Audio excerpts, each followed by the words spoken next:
حضرت عمر بن عبدالعزیز رحمتullah علیہ نا خود نیک تھے نا، تو ایسے لوگوں کو اللہ بندے بھی نیک عطا کر دیتا ہے۔ اپنے وزیر خزانہ سے بادشاہ وقت گھر والوں نے اصرار کیا کہ اس عید پہ کپڑے نئے ضرور سلوانے، تو آپ اپنے وزیر خزانہ سے کہنے لگے کہ 1 مہینے کی تنخواہ ایڈوانس دے دو، کپڑے بچوں نے لینے ہیں۔ وہ بھی کوئی رب کا بندہ تھا، کہنے لگا حضور کہیں سے آپ کو پکی گارنٹی مل گئی ہے کہ آپ نے مہینہ زندہ رہنا ہے؟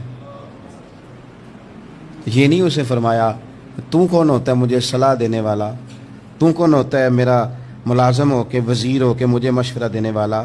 حضرت عمر بن عبدالعزیز کی آنکھیں آنسوؤں سے بھر گئیں اور فرمانے لگے رب تیرا بھلا کرے، عمر کو حقیقت بھولنے لگی تھی، تو نے عمر کو یاد کرا دی، بھولنے لگی تھی۔ گھر آ گئے اور اپنے گھر والوں سے کہنے لگے میرے پاس گارنٹی نہیں ہے مہینہ جینے کی، لہذا میں تمہارے لیے ادھار نہیں پکڑ سکتا، دیر نہ کریں، وقت نہ ضائع کریں۔ قریب آ گیا ٹائم۔ داتا صاحب فرماتے ہیں یہ 2 چیزیں لالچ اور لمبی امیدیں تمہیں غلام بنا لیں گی، کچھ نہیں کر سکو گے، تاریخیں دیتے رہو گے، کل سے، پرسوں سے، ترسوں سے، اگلے ہفتے سے، شادی کے بعد سے، رمضان شریف سے، حج کے بعد سے، نہ دیر نہ کرنا، ایسا نہ ہو کہ پیغام اجل آ جائے۔ بڑے سارے لوگ تھے، انہوں نے ابھی بڑے کام کرنے تھے۔ تھوڑے دن پہلے میرے ایک پیار والے بزرگ دنیا سے رخصت ہوئے ہیں، تو مجھے کسی صاحب نے کہا کہ آپ ان کے لیے تاثرات لکھ دیں، تو میں نے کہا بس 2 لائنیں لکھ دیتا ہوں، مجھے اور تو زیادہ نہیں لکھا جا سکتا۔ انہوں نے کہا کہ لکھ دیں، تو میں نے لکھ کے دیا انہیں کہ میری ملاقاتیں ادھوری رہ گئی ہیں،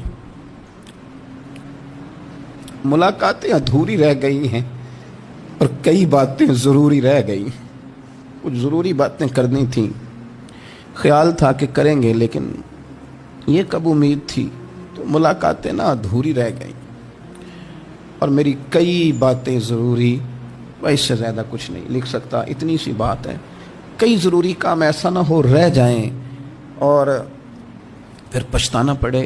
وقت ہے، اس کو غنیمت جان لیں، اس کو غنیمت جان لیں۔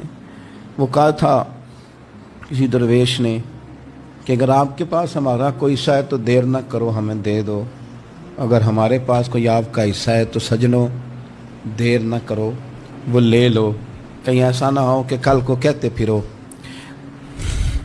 کہ ملاقاتیں ادھوری رہ گئی، کئی باتیں ضروری تھی جو رہ گئی ہیں۔ اللہ تعالیٰ بڑی جلدی سمجھ دے اور دل ہمارا پھیر دے۔